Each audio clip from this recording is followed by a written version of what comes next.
Despite whether or not you think this is the right way for employers to make judgments, it's being done.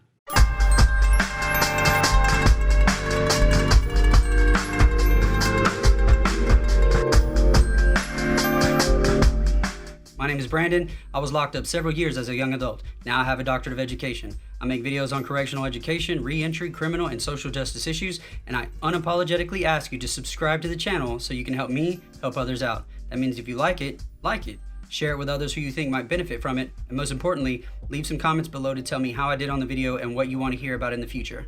Thanks. Years ago, when I first started helping people find work once they got out of prison, I was just cold calling employers, trying to find out, get a feel for them about what they were looking for in a candidate and whether or not they would hire somebody with a felony, especially if this person had a college education that they obtained while they were in prison. So one of the very first employers I talked to was in Southeast Houston, and he had a small custom cabinet making business. I didn't know him, I just found him online and called him. So we're having this conversation and he says, look, I don't have a problem hiring people with felonies. I've hired people with felonies in the past. The fact that these people might have a college education, it's a plus. It puts them over and above some of the other people who might apply for the job. He said, well, one of the problems I've had in the past is that I hired this young guy with a criminal background, and he had learned how to do cabinet making somewhere else.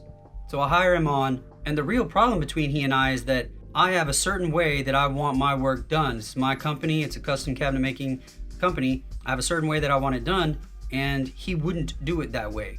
He learned it a certain way, and he wasn't open to learning it any other way, and we just kept butting heads, and so I had to let him go. In other words, the fact that this guy had a felony background wasn't the problem, and the fact that he had an education or had some experience in this area was a plus over and above other people who may have applied for the job. So the problem had nothing to do with his grades, his GPA, his certification, his education, any of that, or even his felony. The problem really had to do with something about his character. He didn't want to learn a new way of doing things. He was stubborn. Stubbornness is mostly unrelated to your education, experience, intelligence.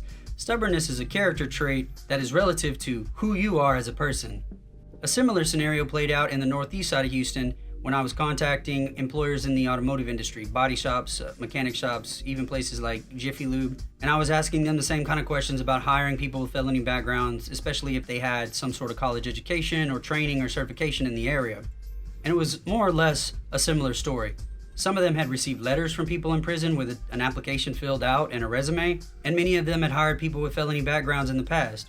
The issue wasn't really the felony. What these employers would ask me are questions that are best understood as character references, character evaluations. They wanted to know from me what kind of person these candidates are. That's not necessarily something I can answer. To get to know someone's character, you have to know them for a little while, see them in different interactions to understand who they are as a person. But those were the kind of questions they wanted to know. They wanted to know, well, do you think he's changed his life? Do you think they'll steal from me? Do you think they're going to start trouble? Do you think they're going to be on time? Have they given up their old way of life? These questions had nothing to do with GPA and grades and education and certification. They weren't even questions about the particular crimes that were committed and the convictions or how long they've been out or on parole.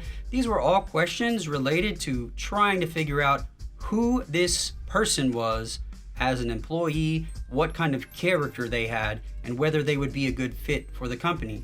This is a completely normal process. It's the same thing that goes on in an interview when they're trying to figure out whether or not you'll work well with other people in the company, whether you will fulfill the values and the mission statement. They're trying to figure out what your character is like. And trying to make judgments about someone's character is actually pretty normal. When we use the word character reference, whether we're trying to get into a school, trying to get into a job, any kind of event where we need a character reference. When we talk about doing a character evaluation, we're doing the same thing. In prison, sometimes when we ask, how does so-and-so carry themselves? That's a shorthand way of us asking, what kind of character do they have? I think it's important that we understand character is another one of these concepts that researchers study, and it fits underneath an umbrella called non-cognitive qualities. These are things like soft skills, personality traits, and character traits. The concept of character and character traits is one that is well defined in the research literature. They are concepts which are significant in the workforce, they are things which can be measured, and they are things which are predictive of success in other areas of life, just like soft skills. But a missing component in correctional education, or programs that are offered in the prison system, are things that are directly geared towards developing different aspects of a person's character. You have academics at the secondary level, sometimes at the post-secondary level. You have vocational trades, you have faith-based and religious classes, and you have therapeutic classes like cognitive intervention or anger management. But there are not a lot of classes either offered through a college or a school or through a volunteer agency which are specifically geared towards the development of character. And character is one of these third huge components that employers in particular are looking for when they're trying to make a judgment about a potential candidate. Despite whether or not you think this is the right way for employers to make judgments, it's being done. And I think it's important for people coming out of prison to understand that and to do something about it to address it, whether it means personally developing the different character traits that will gain them more access to an employer, or for their own personal edification. Character development is important. If you agreed with some of the things I said about character, even if you disagreed, please subscribe to the channel. I'm going to make a series on character and character traits. Character is just the sum total of our character traits. And I'm going to talk about how those things are defined, measured, why they're significant, and how they can be incorporated into correctional education. Thanks for watching.